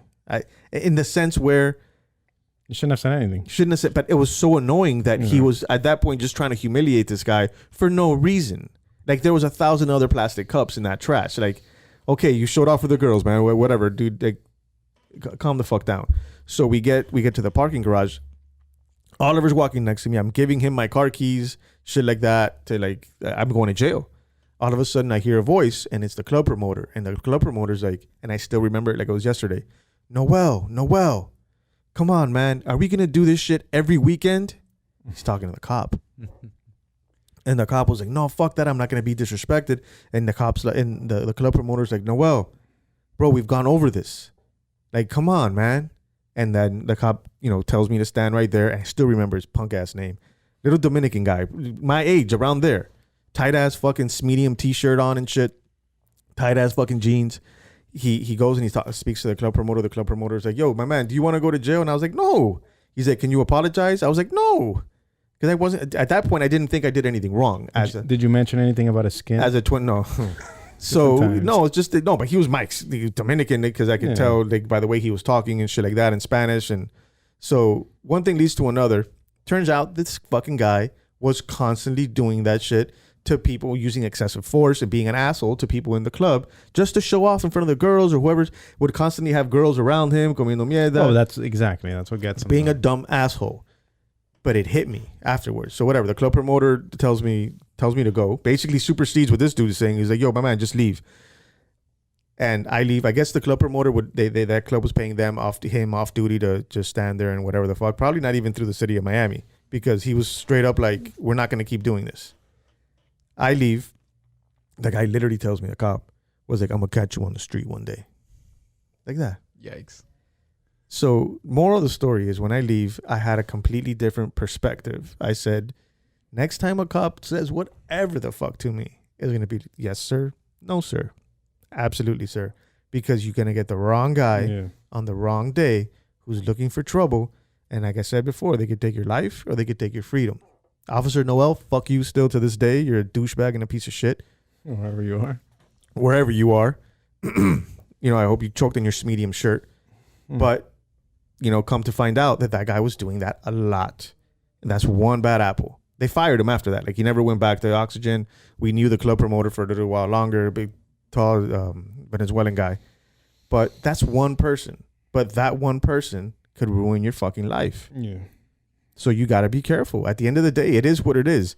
That's absolute power. And, when you see these people antagonizing them when they pull them over, you're going to have a good cop that's going to be like, "Oh my God, all right, dude, record me all you want. Like, here's your ticket. Go on your fucking merry way." I recall back in my single days, every time I used to go out, with either clubs, bars, or whatever, and I used to meet girls, it was a lot of girls that I remember, like, either they had an ex-boyfriend or something that was a cop or a firefighter. It was like every time. It was like, firefighters are banging everybody. It's all they hook up with. Like, oh, a firefighter can't ruin your life. You know what I mean? No. They might drive your girl. No, they're gonna take your girl. I guess that's what I meant to say. That the guys in uniform back then, it was like, right around 9/11 time. Yeah, those guys where you couldn't. It was like, okay, law enforcement, I'm out. Needless to say, when you're dealing with a cop, you shut the fuck up, do as they say, and that's it. And and you'll be on your merry way. You got that, Lewis? Because you look like a troublemaker. I can agree with that. I always used to show him my fake ID. I mean, fuck that. I don't care. I showed one my, and then I deal with a good cop. I showed one my fake ID. He just kept it and said, "Come on, get the fuck out of here." And it was. I told it a brief. I got pulled over one time on I-70, on US 41, right there in between. What's the name of that? I remember the name now. In the Everglades. I got pulled over there one time by a guy. The guy searched my car. And he goes, "Stand in front of the car." Okay. I go stand in front of the car. It was a huge carcass. Huge dead carcass. Somebody had like I don't know if it was like a turtle or something like that, but it was a skull or like a big bird. And I was like, "Sir, moss everywhere." And I think that's one of the things the guy said, "Just get out of here." The cop didn't want to take the smell anymore either. Oh my God. I was like, "Wait right there." I was like, "Do you mind if I wait in the back? Because it's," he said, like, "What the?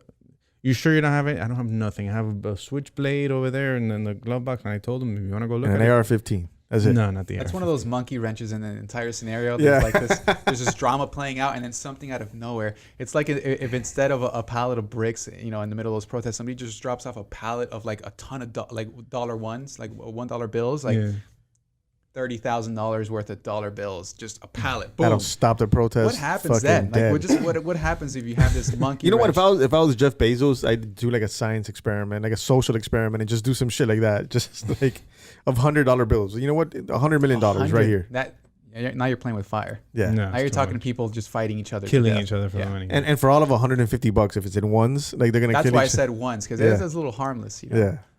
That's anything over a one. That's when the strippers are stabbing each other. And you can't throw ones. If you had a pallet of quarters, that'd be pretty deadly, right? You ever see the dudes that like on the videos that had like the blocks of money, like pretending to use it on the phone? You know what I'm saying? I haven't seen that. Yeah, look it up. It's funny as shit. Is it a rapper? Yeah, they're rappers or whoever, or just on fucking YouTube, and they have like, it's like, I guess when you pick it up from the bank, I wouldn't know. you could get like $2,000 and they wrap it in. Yeah, they put the little thing on it. Yeah, 2,000, 5,000. Funny as shit. It was this one guy that wrote. He pulled up to like a bunch of girls, and like he was like saying shit to them back and forth, and the girls like they had no interest in him. And then all of a sudden he's like, "Hold on, I'm getting a call." And he picks up, and it was like a thick stack of money, like 12 inches thick. And then all of a sudden the narrative changed. All of a sudden they're like, "Hey, wait, pull over," and he goes, "Fuck you," and just keeps driving. But that was him like doing his own social experiment. That's like those gold digger pranks you see online. Oh, with the Ferrari. Yeah, dude's just hanging out. There's a like a Lamborghini or Ferrari, parked just ambiguously on kind of to the edge of the shot, and he goes up and he's like, "Hey, how some very attractive lady walking her little dog or whatever. Oh, hey, how are you doing? I'm new to this area, Oh, okay, cool. Let's strike up, just lighthearted conversation. And then he's like, "Oh, by chance, would you want to go grab some dinner tonight? I mean, I'm new to this area, just trying to meet people." He's like, "Oh no, sorry, I have a boyfriend." I'm like, "Oh yeah, okay, all right." Well, so he slowly starts walking back to his car. As he's like, "Oh, are you sure though?" Because she's like, "Yeah, no, I'm sorry. You seem really nice, but I have a boyfriend." Goes up to his car, like, "All right, well, are you sure?" And then he unlocks his car. Doot, doot.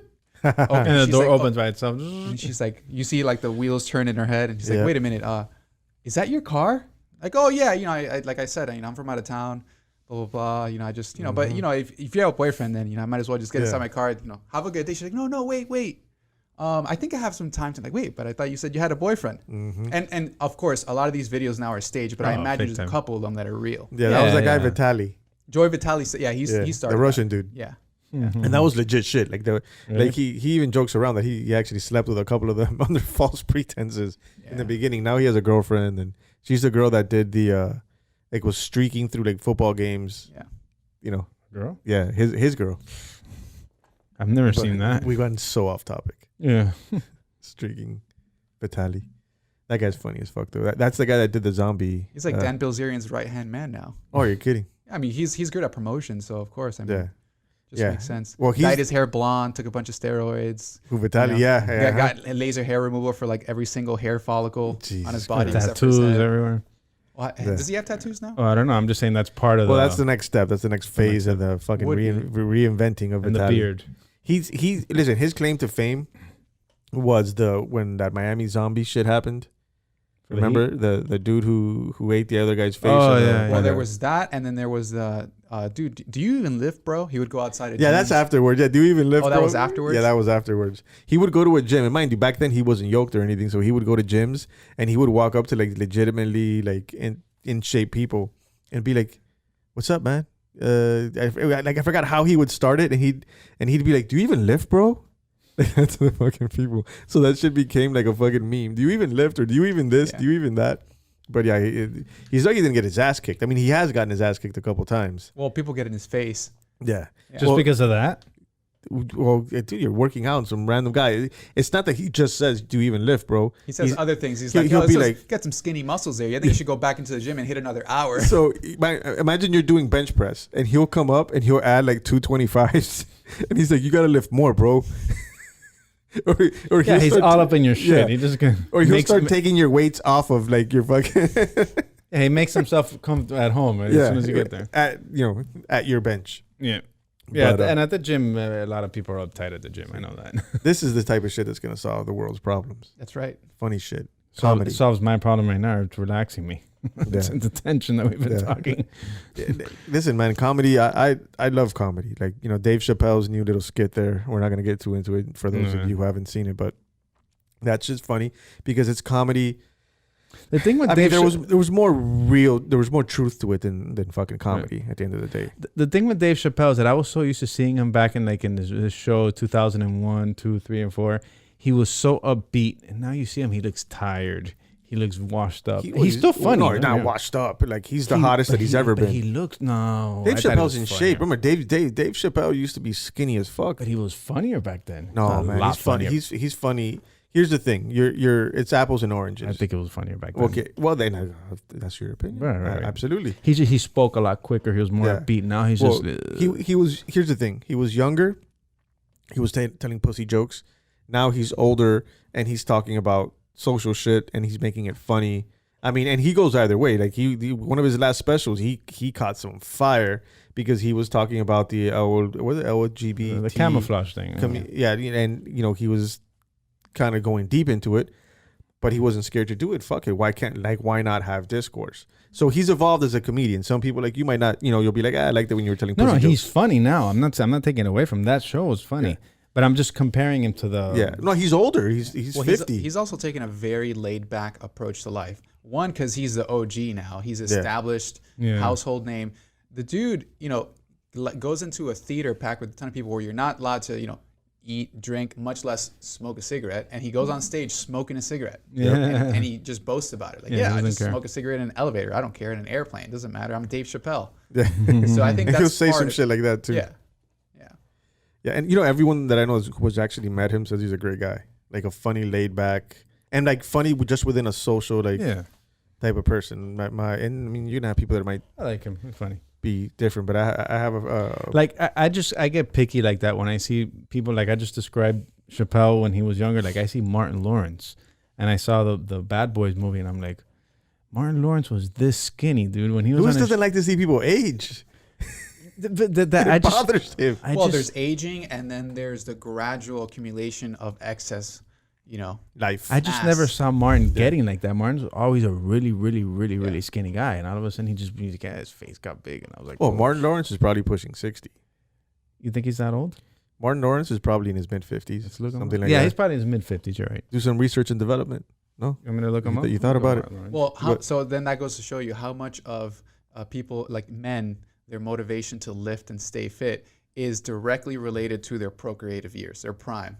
Once you the majority of it. Well, yeah, but maybe the shift should also be like, I want to be fit because I want to be healthy. I want to be able to, climb 3 flights of stairs with 2 bags of groceries when I'm 85 years old. Oh, absolutely. That's where, I mean, don't get me wrong, I'm vain, but that's where I am now, where I want to get healthy. I want to, slim down just health wise because I have, 4 kids and I want to know what it's like to not have to fucking raise children and just enjoy life at some point, which is going to happen in my 50s because, I got an 8 and a 6-year-old.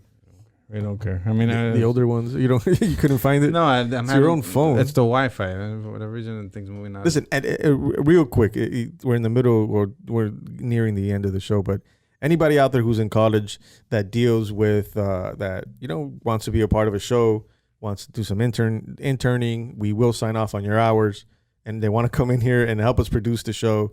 We're doing a bunch of changes. We're evolving just like Dave Chappelle, contrary to what Lewis wants to think. Mm-hmm. And the show's expanding and growing. So, we have some big changes coming. he's 55. He's 55? Born in Frankfurt, Germany. I had no idea. Yeah, his father was in the military. But, reach out to the show, whether on Instagram or through our Facebook, Twitter, whatever. Reach out to me. Again, no pay, but we'll get you some free coffee. Yes. And it's a great learning experience. Yes. So going back to the topic, gentlemen. Yes. And we're going to post that shit on Instagram too, either way. I love the fact that we came in today with no, and it was on purpose, with no outline. Just kind of talking about what's happening. 3 friends talking shit. Freestyled it. Totally freestyled it. Like, Lewis loves to go back to the fucking 80s. Like, that was his heyday, man. What? The freestyle. The 80s? Yeah, freestyle. 80s. That's when freestyle was at its best, man. Because you're thinking about rap freestyle. No, I'm thinking about rap freestyle. I thought you meant like freestyle music. No, freestyle. Just like. No. Yeah, right. When I hear music. No, none of that. I've sang on this show one too many times. No, we're just freestyling. We're just improvising. We don't have any. Well, we're just organic conversation, man. There's no preconceived notions. We're just, I just told a story. We organically freestyled. That sounds good. Huh? We organically freestyle. That sounds good. Yeah, there you go. The 2 words together. Like Mike said, not like his buddies from middle school that we're supposed to be freestyling, and then after they get through the actual fucking rehearsed words, they had nothing. Yeah. Well, that's a very hostile situation too. So you're kind of fighting for your life. Here, we're just we're just talking. Yeah. Yeah. There's no. And with no agenda. I mean, everybody here has their different views. Lewis, you have different views than me. Mike, you have different views than me. I have different, and on certain topics and some shit we agree with. But again, this is, if anything, this episode, the reason we came in and we talked about it, because we really do want to promote discourse. And there's no reason why we should be losing Facebook friends, Instagram friends, people who you've known for years. All of a sudden, you're not going to talk to anymore because you have a preconceived notion of what they feel or how they feel. One meme doesn't mean that that's how that person fucking feels now and feels forever. I mean, I just told a story about an idiot cop that, I dealt with when I was, 19, 20 years old. That doesn't mean that I don't support the police department. I 100% support all police departments. I have really close friends, one in particular who I love and care about very much, that he's a police officer, and I see the shit that he's dealing with and his family's dealing with, where all of a sudden he's supposed to be fucking ashamed of being a cop. All of a sudden, he's supposed to jeopardize his own life to make sure that he's not pulling his weapon on someone for the wrong fucking reasons. Them having a cop car parked in front of their house now makes them a fucking target.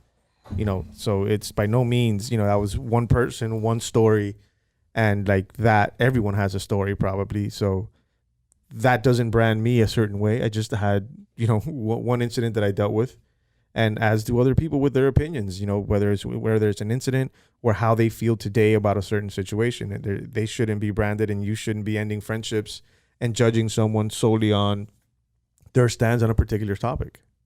Or creating an echo chamber of only like-minded thoughts. Like the more you expose yourself, exactly. I mean, it's actually, if you're using social media, for political action, then it actually is to your benefit to follow people with opposing viewpoints or those that conflict with yours. Absolutely. Because you can then start coming up with, okay, where's the truth in this? How can I empathize? How can I build that bridge? How can I get that person on my side? How do I make my enemy my friend and defeat them that way, as opposed to just, destroying them? Yeah. And you might actually agree with some of the things they say. Yeah. Well, I mean, in reality, I think that all humans agree more than they disagree. It's just we tend to radically focus on the things we disagree on. Yeah. Oh, absolutely. Do you agree that food is good? That air is good to breathe? Do you agree that you want a safe place to come home to? Like, I think most people can agree on those things. Absolutely. Absolutely. And it's, and the saddest part about that is that you don't sit around long enough to have a conversation with that person to realize that you have more in common, or that you agree on more topics than not. But, right now this is, the narrative, the topic at hand is polarizing. So it's a different monster than we've ever really had to deal with, and it's actually forcing people to look in the mirror, which sucks for anyone who's ever actually had to do it. It's a tough motherfucker to have. Comedy tends to help if you can can say it right. It's sort of comedy nowadays. At least if you start talking about these subjects, it's sort of people are walking on eggshells right now. Yep. And comedy sort of cleans up. It's like coming with a broom and sweeping those eggshells off the floor and saying, here, you can just walk barefoot freely. You're fine. Yeah. Yeah. I mean, to be able to laugh at each other's differences, or the shit that obviously things that people are blowing out of proportion. I think that's where comics come in and point that shit out.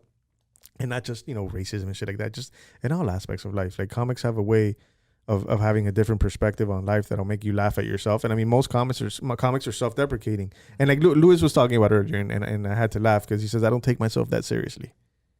And that's what you're having right now. You have sheriffs of justice who are taking themselves way too seriously, and then you lose focus on what's important. Right. Which is the change. Focus on what you need, not on what you want. If you have what you need, you should be happy already. I mean, if everything is what I want, what I'm going to be, okay, fine, work at it, but don't, balance it out a little bit, because if not, you're just not going to be happy. And what Mike was saying about, ownership, like right now, this is the perfect time for everyone to take ownership. And that goes with the looking yourself in the mirror. Take ownership of your opinions, take ownership of your stands in life, and what it is your fucking mistakes are, and what it is you've done wrong, and how you can fix it. And I promise you, if you start doing that shit from within, if you start focusing on your own house, other shit it'll bleed out into other things. The way you do one thing is the way you do everything. Well, that's a good way we can sort of hijack the ego, because if the ego wants power at some level, where do you have the most power? Well, in what you do, what you say, what you own up to. Like Jordan Peterson says, clean up your room. Yep. Set your house in perfect order before you criticize the world. Why? Because that's actually, it's like your domain. It's that finite space that you own. You have full control over. No one can tell you, hey, man, you better not be cleaning your room. You better not be organizing your house. You better not be, like raising your children right. Nobody can tell you that. Yeah. And so you have all this freedom. as opposed to, you can start there and then, you can go and take some action outside in the world. But if your house is out of order, then maybe your filter is going to be off when you talk to people. Yep. Let he who is without sin cast the first stone. Oof. And then the starting with the oldest ones, they all started walking away. Yeah. Exactly. Yeah. All right, people. This was a great conversation. Yeah. Look at that. Nobody cursed at each other.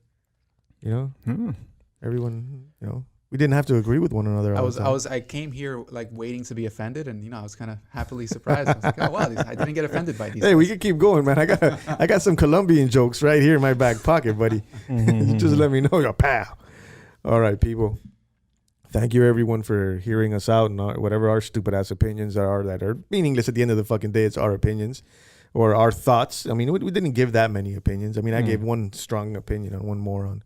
But aside from that, I think we kept it pretty, just lighthearted for the most part. We love you. Thank you, everyone, for watching. This is the season finale of season 2. Season 2 ran longer than season 1 because we're doing 2 now a week. We love hearing the sound of our voices that much more. Mm-hmm. And thank you, Mike, for coming on, brother. Anytime. I can tell we talked a lot because I feel a little hoarse right now. But if anybody got to laugh, if anyone, if your minds were opened up a little bit to anything we had to say, let us know. If you disagree with us, if you agree with us, hit us up on Instagram, on Facebook, on Twitter. Let us have it. Yeah, fuck yeah, let us have it, of course.